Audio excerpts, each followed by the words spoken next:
ಆಕಾಶವಾಣಿ ಚಿಂತನ ಡಾಕ್ಟರ್ ದಿವಾಕರ ಡೋಂಗ್ರೆ ಅವರಿಂದ. ಮನೆಯೇವ ಮನುಷ್ಯಾಣಾಂ ಕಾರಣಂ ಬಂಧಮೋಕ್ಷಯೋ. ಇದರರ್ಥ ಮನುಷ್ಯನ ಬಂಧನಕ್ಕೆ ಅವನ ಮನಸ್ಸೇ ಕಾರಣ. ಇಲ್ಲಿ ಬಂಧನವೆನ್ನುವುದನ್ನು ಭಾವನಾತ್ಮಕವೆಂದು ಪರಿಗಣಿಸಬೇಕು. ಮನಸ್ಸೇ ಕಾರಣವಿಹುದು ಬಂಧನಕ್ಕೂ ಬಿಡುಗಡೆಗೂ, ಮನವ ಮಾಡದಿರೆಂತು ಬಿಡುಗಡೆಯು ಹೇಳು.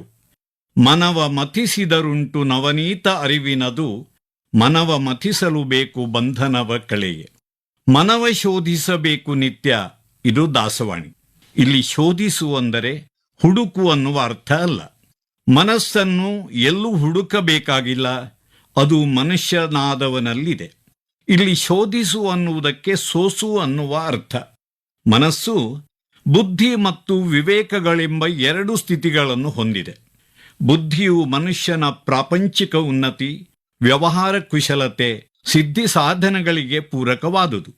ಮನುಷ್ಯನ ಜೀವಿತದ ಸಾಧನಾ ಪಥದಲ್ಲಿ ಯಶೋವಂತರಾದವರು ಬುದ್ಧಿವಂತರು ಅನ್ನುವ ನಿರ್ಣಯ ಅಲ್ಲಗಳೆಯುವಂತಿಲ್ಲ.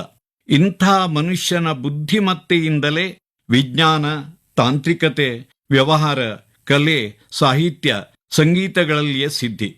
ಈ ಜಗತ್ತು ಇವುಗಳಿಂದಲೇ ಉಪಕೃತವಾಗಿದೆ.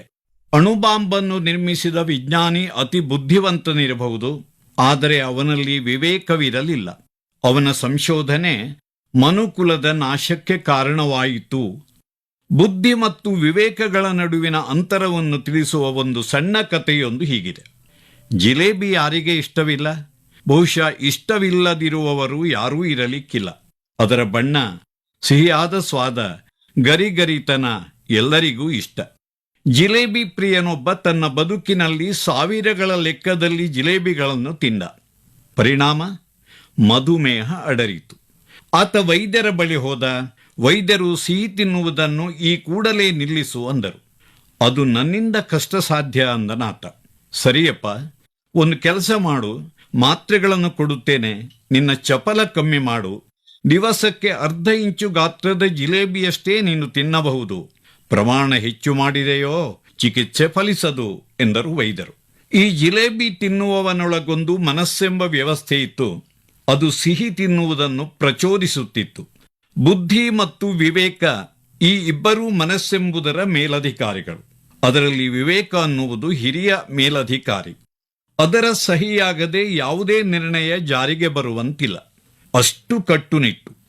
ಮೊದಲೊಂದು ವಾರ ವೈದ್ಯರಿತ್ತ ಔಷಧಗಳ ಸೇವನೆ, ಕಟ್ಟುನಿಟ್ಟಿನ ಪಥ್ಯ ಎಲ್ಲವೂ ವೈದ್ಯರು ಹೇಳಿದಂತೆ ನಡೆಯುತ್ತಿತ್ತು. ಆದರೂ ಮನಸ್ಸಿಗೊಂದು ಅತೃಪ್ತಿ ಇತ್ತು.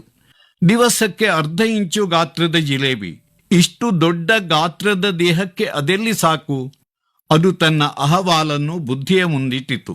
ವ್ಯವಸ್ಥೆ ಹೇಗಿತ್ತೆಂದರೆ, ಪ್ರತಿದಿನವೂ ಮನಸ್ಸು ಮತ್ತು ಬುದ್ಧಿ ಅರ್ಧ ಇಂಚು ಜಿಲೇಬಿಯನ್ನು ವಿವೇಕವೆಂಬ ಮೇಲಧಿಕಾರಿಗೆ ತೋರಿಸಿ, ಮೇಲಧಿಕಾರಿಯು ತಿನ್ನಬಹುದು ಎಂದು ಸಹಿ ಮಾಡಿದ ಕಡತವು ಬಂದ ಮೇಲಷ್ಟೇ ತಿನ್ನಬೇಕು.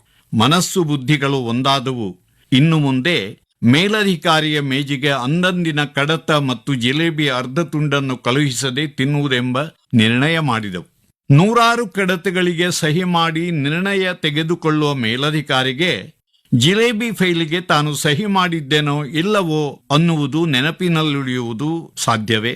ಮುಂದಿನ ದಿನಗಳಲ್ಲಿ ಜಿಲೇಬಿ ಫೈಲು ವಿವೇಕವೆಂಬ ಮೇಲಧಿಕಾರಿಯ ಸಹಿಗಾಗಿ ಅವನ ಮೇಜಿಗೆ ಹೋಗುವುದು ಸಂಪೂರ್ಣವಾಗಿ ನಿಂತೇ ಹೋಯಿತು. ಮೇಲಧಿಕಾರಿಗೂ ಅದು ಗಮನಕ್ಕೆ ಬರಲಿಲ್ಲ. ಪರಿಣಾಮ ತಿನ್ನುವ ಜಿಲೇಬಿಯ ಗಾತ್ರ ಮತ್ತು ಸಂಖ್ಯೆಗಳಲ್ಲಿ ಹೆಚ್ಚಳವಾಯಿತು. ಮಧುಮೇಹ ತಿಂದ ಮನುಷ್ಯನ ದೇಹವನ್ನು ವ್ಯಾಪಿಸಿತು. ಪರಿಸ್ಥಿತಿ ಕಾಲನ್ನು ಕತ್ತರಿಸುವಲ್ಲಿಯವರೆಗೂ ಬಂತು.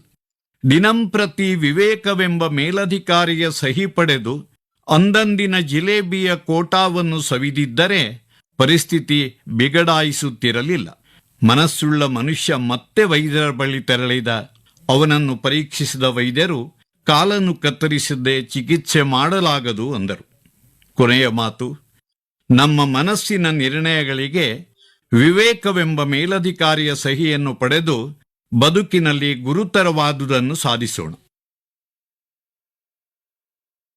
ಇದುವರೆಗೆ ಡಾಕ್ಟರ್ ದಿವಾಕರ ಡೋಂಗ್ರೆ ಅವರಿಂದ ಚಿಂತನ ಕೇಳಿದಿರಿ.